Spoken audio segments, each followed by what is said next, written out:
I am Jennifer Smith, Director of Government Relations for MASB, and with me today is Jeff Cobb, Assistant Director of Government Relations. And we are going to cover sort of what we're looking at going forward in December, and as well as a little bit of what we've seen before. And if I could get just maybe one of you to type into the chat box. So if you don't see it in front of you, if you go down, actually, I will type something. And then you'll have a blinking yellow box at the bottom or an orange box. If you click on that, you'll get your group chat. You can submit questions into that chat box as we go, and we'll answer them as we go through. At the end, if there's issues we haven't covered that you want to know more about, we'll have time for that as well.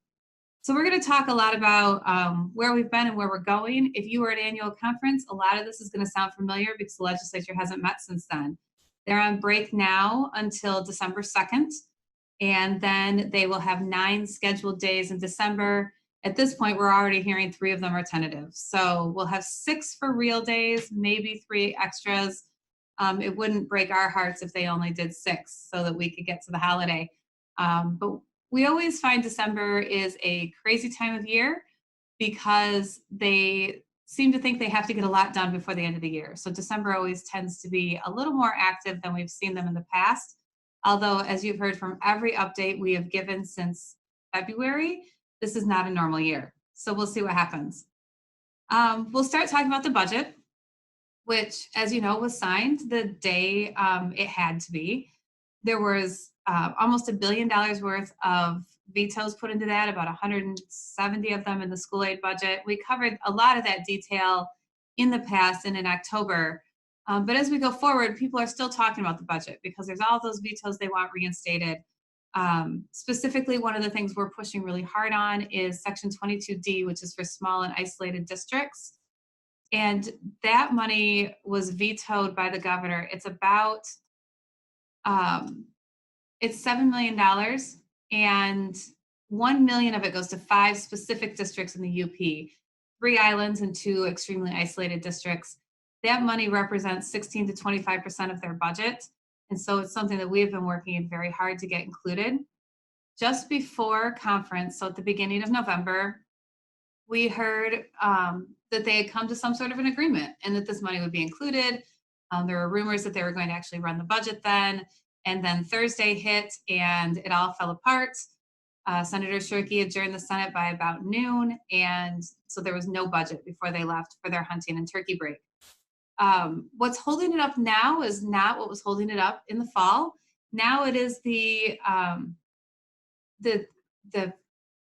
way you can use the state administrative board. And after she vetoed the money, she went back to the state administrative board and moved around probably about $600 million within departments into line items that she thought they belonged in. Most affecting schools was the MDE budget because the way the legislature passed the MDE budget, they divided it into 4 pots.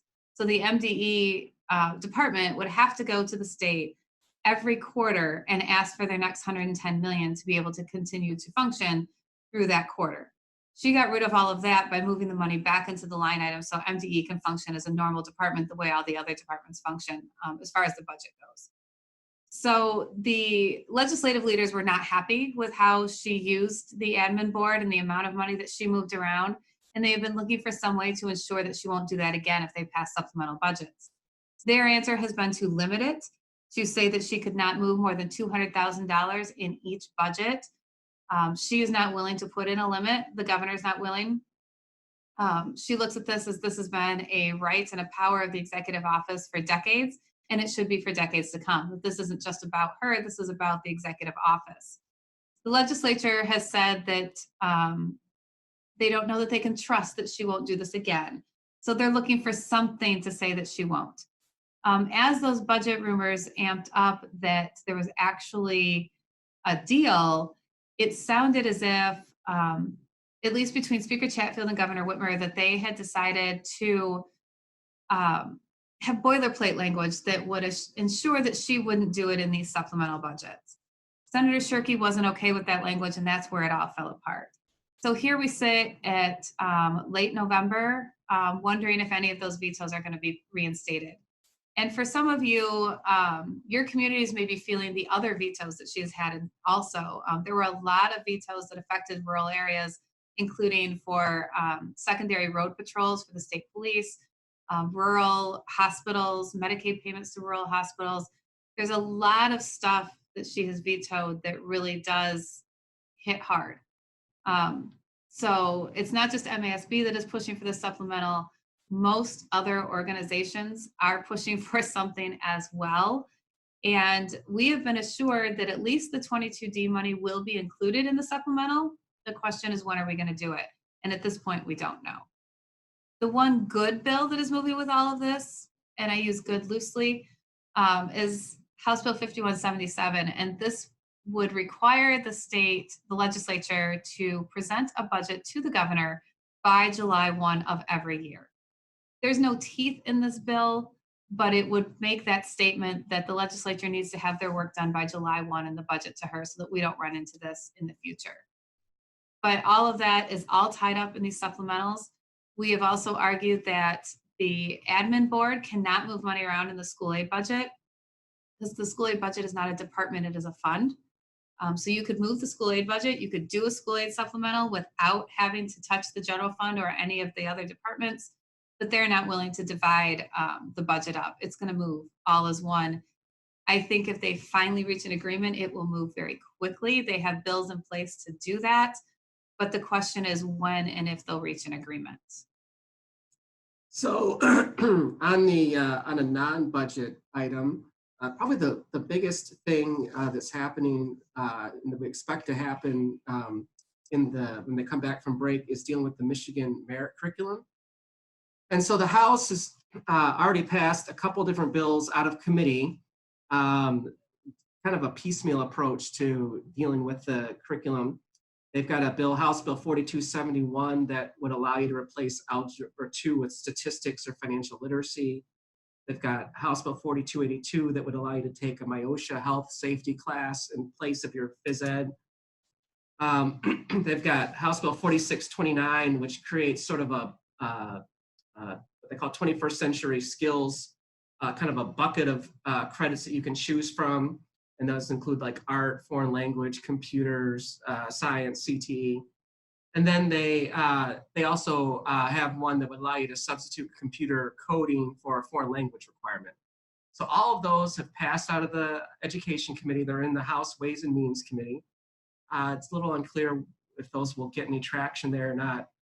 But on the Senate side, they're doing more of a complete rewrite of the law. And so Senator Bumstead out of Newaygo County is kind of taking the lead, and with the goal of creating more flexibility for students. So that what his bill, Senate Bill 600, would do is it would say you have to take 4 math credits, but only Algebra 1 and geometry would be required, 3 social science credits, but only civics would be required, 3 science credits, you could take any science that you want to, and then 4 elective credits. And that would include art, health, foreign language, CTE, whatever you want. So it's a little bit more flexible, but part of they also would require students to create a educational development plan in 7th grade. And this would kind of be sort of the document that would sort of guide which classes you want to take, depending on what you want to do. If you want to go to college, you take certain classes. If you want to go into the trades, you take other classes. And then it would eliminate the personal curriculum that is available right now to school districts because they feel that this bill would create enough flexibility, wouldn't need that curriculum. And then it kind of just sort of leaves special ed students kind of the way they currently are, that they're subject to their IEP. So it's a total rewrite. We brought this up to our Government Relations Committee yesterday, and there was a lot of discussion.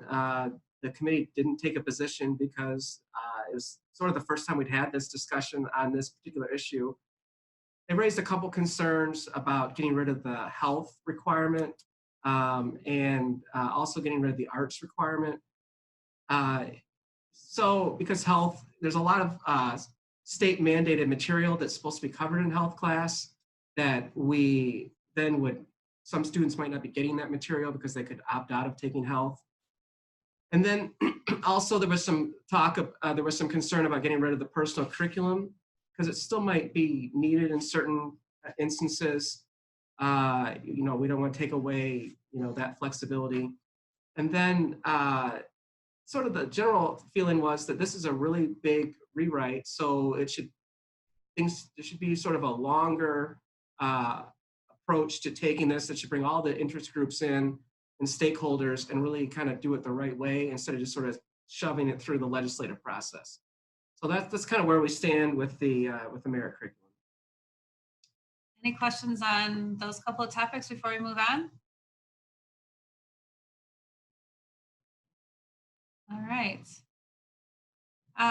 One thing we're always talking about is revenue and tax changes. As you're well aware, one of MASB's legislative priorities is to protect the school aid fund from state tax policy changes. Over the last 3 sessions before this session, we have seen cuts totaling $276 million at a minimum, which equals $187 per kid.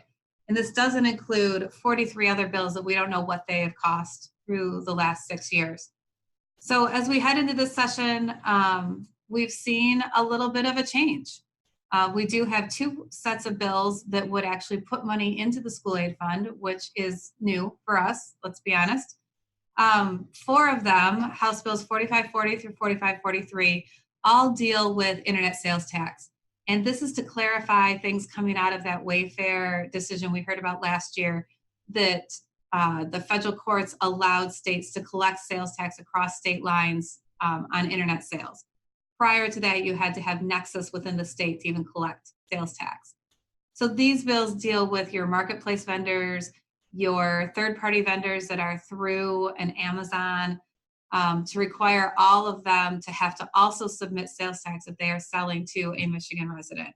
So this helps tighten up Michigan's laws around the internet sales tax to conform with the Wayfair decision. This is expected to bring in that $170 million range, that if you were around for lame duck last year, you're going to remember that number because we passed 4991 last session that cut $170 million out of our revenue streams through the income tax shift. They lowered the percentage of income tax revenues that the school aid fund would receive because they said the new Wayfair money would offset that and we'd be held harmless, something that obviously we vehemently disagreed with. So this year, House Bill 4125 by Representative Van Sinkle has been introduced, and this would reverse what they did at the end of session last year. This puts the income tax rate back, the percentage that we received back at where it was before. So it's about 24, 25%. And it still maintains an environmental fund, which is where the last bill took some of the money. Part of it went into environmental, most of it went into roads. It would maintain the environmental fund, but that would be general fund money, not school aid fund money. So it actually reinstates that $170 million that we're currently not collecting.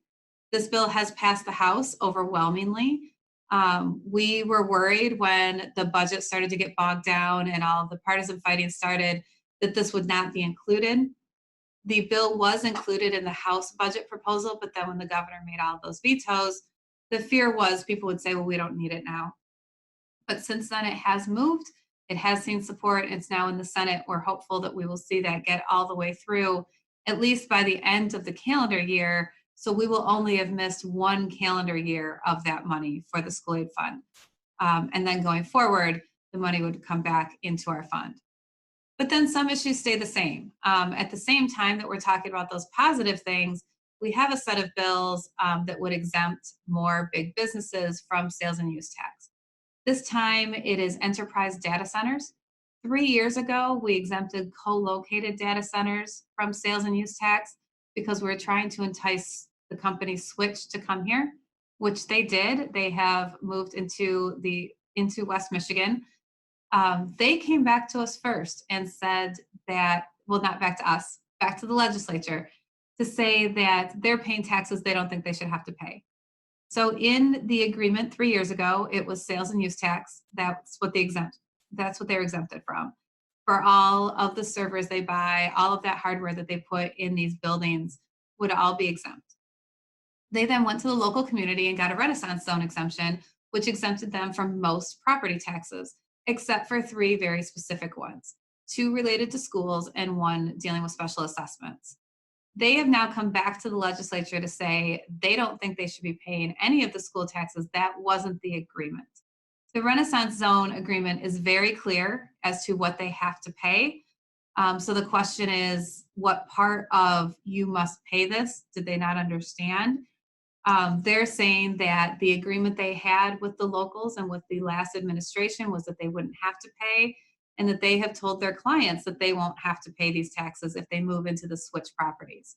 So they now have Senate Bill 455 before the House, that they're trying to get through to exempt them from these taxes. We oppose this bill on so many levels. One, that it affects the local school districts. They paid the 3 years in arrears that they owed, and then they applied with the state tax tribunal to say they shouldn't have to pay those and get the money back. If they win at the tax tribunal, the local school district and the ISD will owe Switch in excess of $600,000. We don't think that they should have to repay that bill to this company. These were taxes that were owed over the last 3 years. On top of that, if they don't have to continue to pay those taxes, that school district and Kent ISD will continue to lose under the enhancement millage and the bonds and sinking funds. So we want the local districts to be protected. And while this is a very local issue for them, it has effects statewide. If they are allowed to come back to the legislature and say, we don't like our agreement, we want it changed, what's going to stop the next company from coming out of a Renaissance zone and saying, hey, you did it for them, do it for me? And so our opposition remains on that level, the precedent that this sets.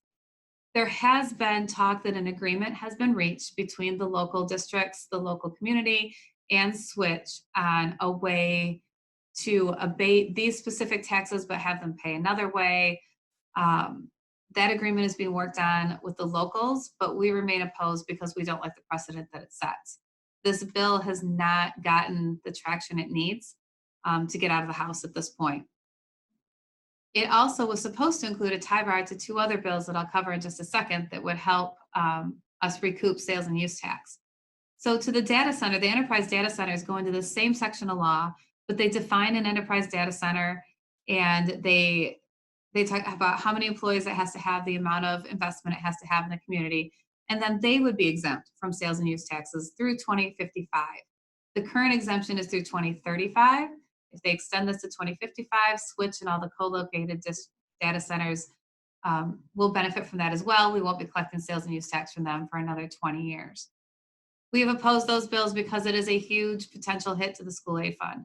And while the argument is you don't have that money now, so you can't miss it tomorrow, our argument is if you keep making these cuts, there will never be growth in the school aid fund. If Michigan is a great place to come, then these companies will come here. They don't need the sales and use tax exemptions. In dealing with the bill sponsor on this, Representative Warren, who is one of the bill sponsors, she was willing to talk about a true hold harmless for the school aid fund. So 5187 and 5188 were introduced, and this is as close as we think we can get. These bills would require, under the sales and use tax distribution mechanism, that Treasury determine the amount of money lost under these exemptions, and that money shall be deposited into the school aid fund. It does pull out of the general fund, but it requires that money to be deposited. It is not legislative intent, and the legislature can't decide through appropriations not to do it. It would have to be done through the sales and use tax. So in working with her, MASB had pledged that if she gets these bills introduced and if they are tie barred to the other bills with the sales and use tax cut, that we would remove our opposition. We would never support, because we don't believe this is how tax policy should be done. But in order to get these moving, we did make that agreement with her. So the bills have been introduced, but there has been no movement to tie bar them to the actual sales and use tax cuts. So everything is sort of at a standstill at this point. All the school groups are opposed to those sales and use tax bills.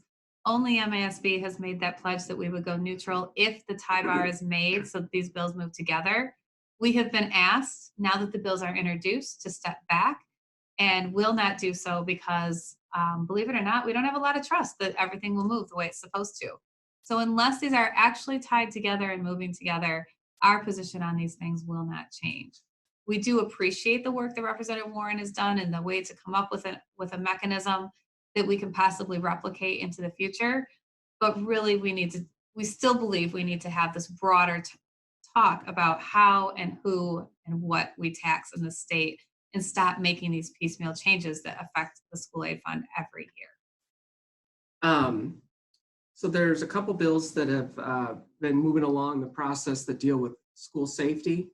House Bill 4689 is a bill that would allow schools to put temporary door barricades in interior classrooms. So the idea behind this is in case you have an emergency, like an active shooter that enters the building, you would put one of these barricades in and it would protect the students and the teacher.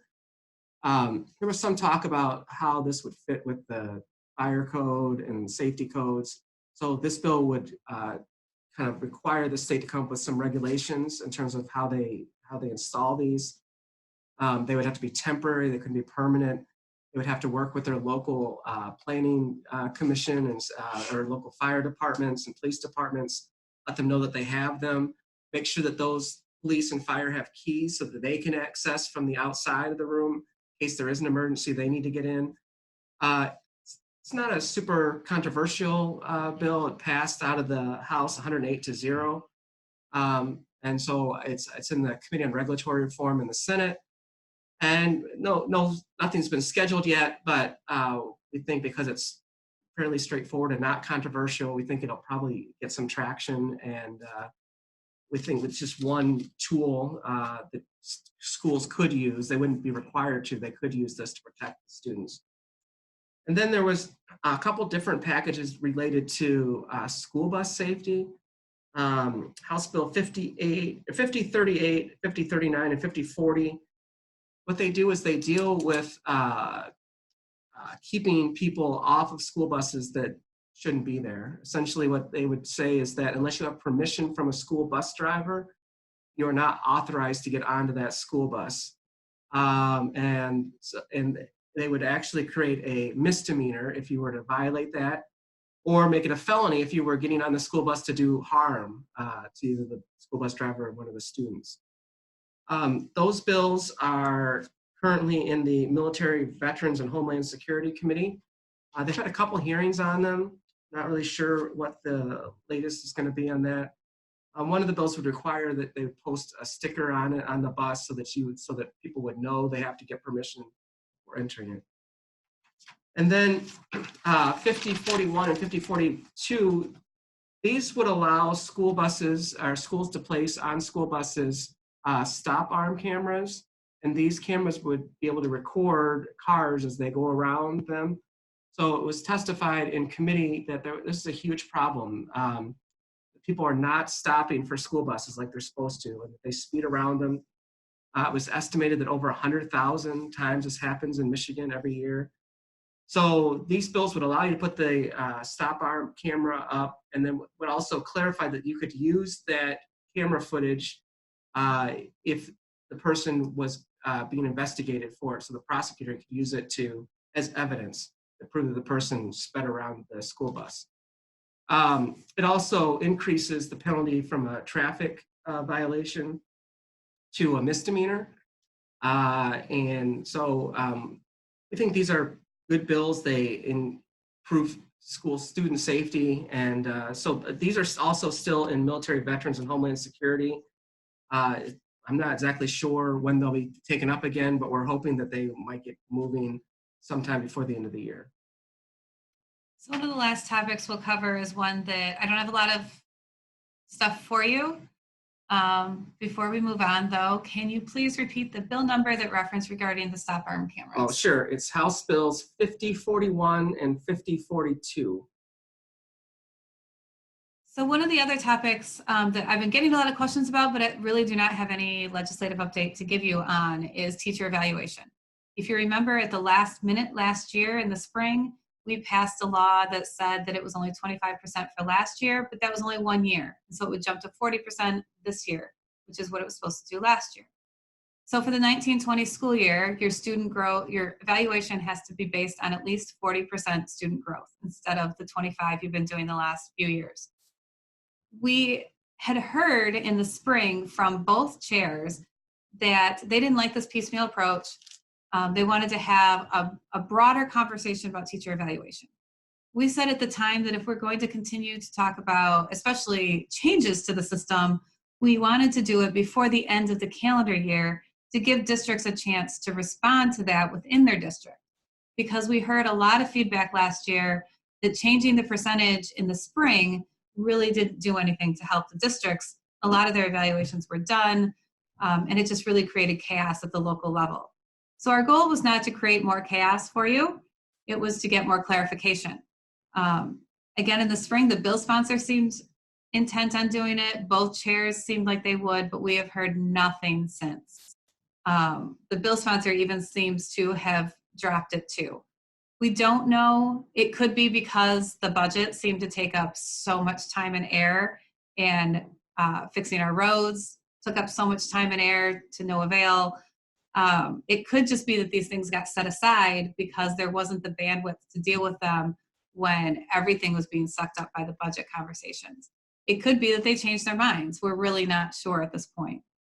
There is one bill that is moving related to teacher evaluation, and this is 4208, and it deals with conflict of interest and says that you cannot be evaluated by a family member. And a family member is a spouse, a child, a grandparent, an aunt, an uncle, basically anybody that you can draw on your little family tree, you can't evaluate. But then it goes on to say that that a teacher in a similarly situated position can ask to be evaluated by someone else as well. So if the principal is the wife of a math teacher in a high school, any other person that works with that math teacher could ask for a different evaluator because they are similarly situated to the spouse of the principal. The Secondary School Principals Association has had a problem with this because it can create issues with who does the evaluation, the consistency of the evaluations, and if there are people that can do the evaluations when you start talking about similarly situated. It's more than just a high school issue. It's been raised at even an elementary level. If I'm an elementary teacher, is everyone in the school similarly situated? Because similarly situated is not defined. There is an amendment that they added for hardship that you can apply to MDE to say that you can't supply another person to do the evaluation. You need to be able to do it with the principal that's there, no matter the relationship, and MDE can grant that waiver. The bill is currently on the House floor, I believe. We don't know what its future looks like in the Senate. The Senate Education Committee does not meet often. These 2 meetings it's had on MMC have doubled the amount of meetings the House Senate Education Committee has met. So we don't know what its future looks like in the Senate. But while the idea behind the bill was good to begin with, it has gotten bogged down in a lot of details and almost a too many cooks in the kitchen sort of feel. So we'll have to see how that shakes out. But other than that, we have not heard anything from teacher evaluation, which means not for administrator evaluation either. So your 40% growth stands through this year and into the future, unless we start conversations again. So that's just a handful of issues that we're dealing with and talking about and working on right now. Are there issues in your districts or issues that you're hearing about that we did not cover that you would like us to talk about? You can add them in the chat box. If you can't find the chat box, there should be a blinking, I think it's an orange light at the bottom of your camera screen that you can click on that and your chat box will pop up.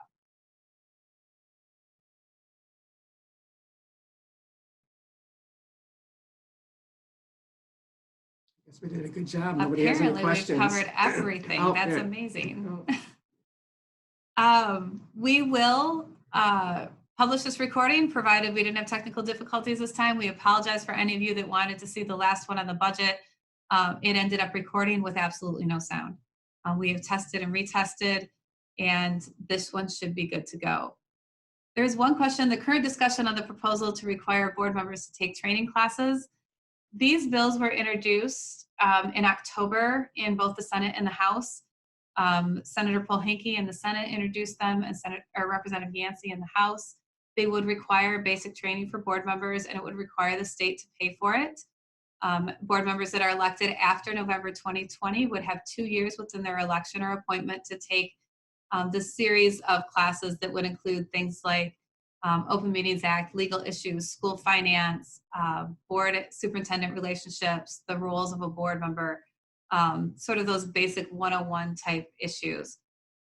We have not gotten any word that they will have a hearing at this point. We haven't heard anything from the committee chairs, so we don't know what their future is at this point. They're not moving, but at least they're introduced, and it's able to help us start a discussion. And if for no other reason, start a discussion about the possibility of the state reimbursing for this training, because we know that there are some districts that don't take part because of the cost. And that is part of what we're trying to get around with this. But the bills would require that of all members, even if you've done it before. And if the penalty that is in it, because the bill sponsors wanted some sort of stick, is that you would have to know on your school's website whether or not the board member has completed the state required training in the mandated amount of time. So the Senate bills are Senate Bill 540 and 541 if you want to read the details. As I said, we had introduced these. They were a legislative priority of MASB's. This is the first we've been able to get something introduced that we could support. Proposals they put forth in the past have been completely onerous, with timelines as short as 90 days. And we wanted to make sure that that is not the way that these bills went. We have also told the bill sponsors that we will back off completely if the funding does not go with it as well. And so that funding bill is tie-barred. So we'll keep you posted if we hear anything more on those, but at this point, we don't know. We don't have any movement on them. Any other questions? Well, if you think of anything after this, please reach out to Jeff or I. We're always here to help. And we appreciate you taking your lunch hour to join us today. We hope the information was helpful, and we will talk to you all again soon. Thank you.